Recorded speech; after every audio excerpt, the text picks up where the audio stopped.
Hey y'all, welcome to Most of It, where I talk about most things that I find interesting. Hey, you. Yeah, you with the mustache. Have you ever wondered how to get into Warhammer 40K? Well, you, my friend, are in luck. Welcome to Beginner's Guide to 40K. Here, I'll be detailing a broad view of 40K and going more in depth about the many forms of 40K media and how to get into them. So, without further ado, let's get into this. Alright, so what is Warhammer 40K? Well, it's a futuristic sci fi setting based in the 41st millennium, featuring many different races and factions. But for beginners, this is what you need to know. 40K has something called the Warp, which is a parallel dimension which also functions kind of like an afterlife. Well, the Warp is full of power, and that power can manifest through people called Psychers, which are essentially the magic wielders of the setting. The Warp is also used as a form of transportation, with it functioning kind of like nether travel in Minecraft for people who play that, where a mile in the Warp is like 10 miles in real space or something like that. Well, one of these aforementioned Psychers is called the Emperor of Mankind. Yes, that's his name. Does he have an actual name? I have no idea. But he's a big boy Psyker, the most powerful Psyker to ever live. And he is also what's called a perpetual, which is a person who, as the title suggests, once they exist, they will always exist. So functionally immortal, and they regenerate and all that stuff. Well, the Emperor set about organizing humanity under his banner, seeking to dispel all notions of gods and religion, forming what's called the Imperium of Man. But why did he want to do that, you ask? Well, within the warp there exist four entities called the Chaos Gods, with their names being Khorne, the Blood God, lover of violence and war; Nurgle, god of decay and pestilence; Slanesh, god of excess and pleasure; and Tzeentch, god of sorcery and change. Well, the Emperor foresaw the forces of chaos being the biggest threat to humanity, and it is believed that he sought to weaken them as much as possible by removing their worshippers and removing as much knowledge about them from the galaxy as possible. So he started clearing out planets and uniting them under the light of science and knowledge. But in order to do this, he needed commanders of his armies. So he and a perpetual woman named Erda created 18 sons called Primarchs. Well, the Chaos Gods didn't like that much, and through some shenanigans, scattered them throughout the galaxy as infants, causing the Emperor to have to go find them. Now, I won't go into their stories here, but I have done videos on each Primarch, so go check those out if you're interested. But anyway, the Emperor found his sons, gave them all their legion of Space Marines, and named his favorite son Horus War Master, putting him in charge of all the Imperium's war efforts. Well, Horus became corrupted by chaos, and he and 8 of his brothers turned against the Emperor, prompting something called the Horus Heresy. Well, anyway, this ended with the Emperor killing Horus, but being mortally wounded in the process. So he was placed on something called the Golden Throne, which functions essentially as a lighthouse in the warp, allowing the Imperium to continue to use it for travel. There he has sat for over 10,000 years, with his mind being trapped within a rotting corpse, only surviving by consuming 1,000 human psychers a day, all while the rest of the Imperium worships him as a god that he never wanted to be. And currently, the Imperium of Man is beset on all sides by both the forces of chaos and alien threats, including a bug hive mind set on eating everything and everyone, billion-year-old living metal skeletons, and let's not forget the green boys called orcs. Forget the promise of progress and understanding, for in the grim darkness of the far future, there is only war. Alright, so that's a very, very light in world explanation for 40k. And as you can probably tell, it's a pretty upbeat and happy setting. But what about in the real world? Well, Warhammer 40k was created as a tabletop game by the company Games Workshop in 1987. It has since spread out into many forms of media, which we'll be covering now. So I'll be talking about them from the easiest to get into to the hardest. So, first up, video games. 40k video games are pretty common. Like, when I was getting into 40k, I realized I already knew about a lot of the video games without actually having played or knowing anything about 40k previously. The games are a pretty good starting point to get into, as you most likely already like video games, and they have plenty of gameplay variety. Now, one thing to understand is, with one or two exceptions, there is no continuing storylines to follow between these games.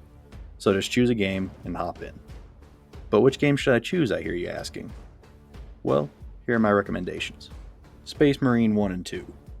These are third-person shooters, and as such are pretty simple to comprehend. The storyline and characters are entertaining, and the shooting is especially good in 2. Both are great games, and if you like shooters and want to play something 40k related, I highly recommend them. They're also a good point to start if you want to learn how, like, terms and stuff in 40k, because they start with, obviously, Space Marines, and they're pretty simple to get into overall. Dawn of War 1 and 2. These are real-time strategy games. Now, I'm personally not really into RTS games usually, but I really like these two. The gameplay is satisfying, and they serve as a good introduction to the Space Marines' weapons and vehicles. And oh my gosh, the voice acting in the first one is iconic. Once you hear it, you will begin quoting it, I guarantee it.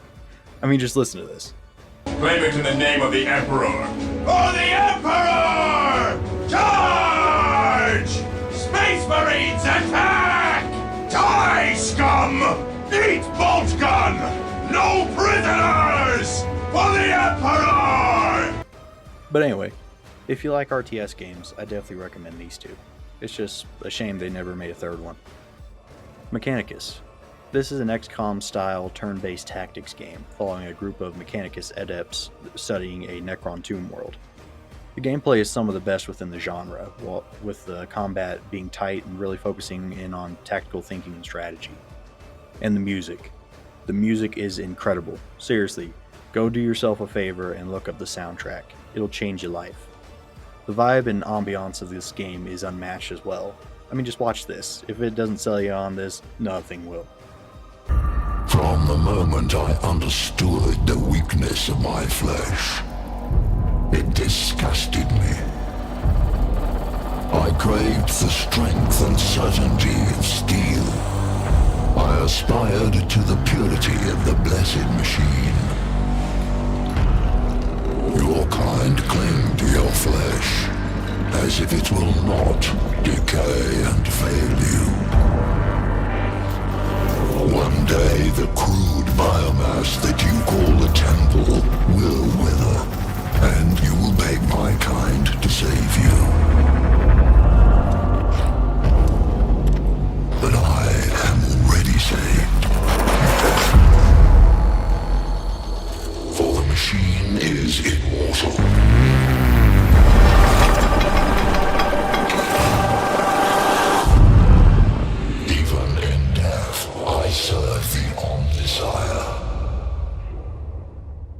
Oh yeah, that's the good stuff. Shoota's Blood and Teeth. This is a 2D side-scroller run-and-gun featuring orcs. More specifically, you play as an orc who is trying to get his hair back from his boss. That's not a joke. And as you can probably tell, it features a lot of tongue-in-cheek humor. It's like if a Saturday morning cartoon version of 40k existed, this game would be that, if that makes sense. The game's a little short, so I would recommend getting it on sale, but it's a good time for what it is. Darktide. This game is a co-op horde shooter similar to Left 4 Dead, and is essentially the 40k equivalent of Vermintide 2 for all y'all that played with that. It has a lot of fun missions, and it's a great time with friends, and just like Mechanicus, the soundtrack is also incredible. If you and your friends are looking for a good time and are also interested in 40k, I definitely recommend it. So those are just a few 40k games I'd recommend. There are plenty more out there, so if you're not into any of the gameplay styles I listed, look around and I'm sure you'll find something you like. Alright, next up is shows. And most 40k shows are housed on a streaming service called Warhammer Plus. I think it's like $7 a month, so it's pretty cheap, but if you want to check it out, go for it. I personally don't recommend it. The shows aren't that great unless you're just really into 40k and you want to watch them. But yeah, if you want to check it out, go for it. Other than that, I would recommend checking out a YouTube series called Astartes. They are fantastic. It's a fan animation, and definitely check them out. They're great. Alright, next up is books. Now this may surprise you, but 40k has a lot of books. Like a lot. Unfortunately, there's not like a designated book one for the entire setting, and there are many different series within it. Almost all the books can be found on Audible, which is where I recommend you look. But what should you look at? Well, don't you fear, I got some recommendations for you.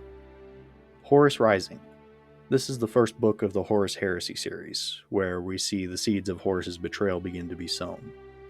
Now be warned, the Heresy series is over 60 books long. but not all are required reading. For a beginner, I would recommend starting with Horus Rising, and if you like it, continue with the first 5 or 6 books until you get a feel for what other books you want to read. This is personally how I started reading 40K books, and I feel like it was a really good start.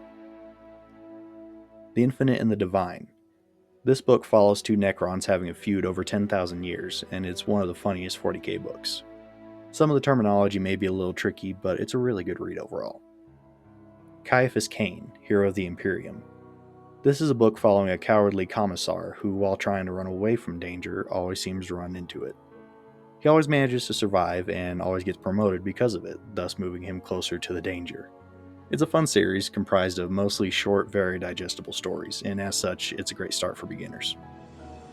So those are my book recommendations, but if you see one you're interested in, just pick it up. It doesn't matter which ones you read as long as you're enjoying what you're reading. Alright, last up is models, and these can be kind of tricky to get into, but don't you fear, I'll walk you through it. First, let's lay out some terms you'll need to know. Fielding models.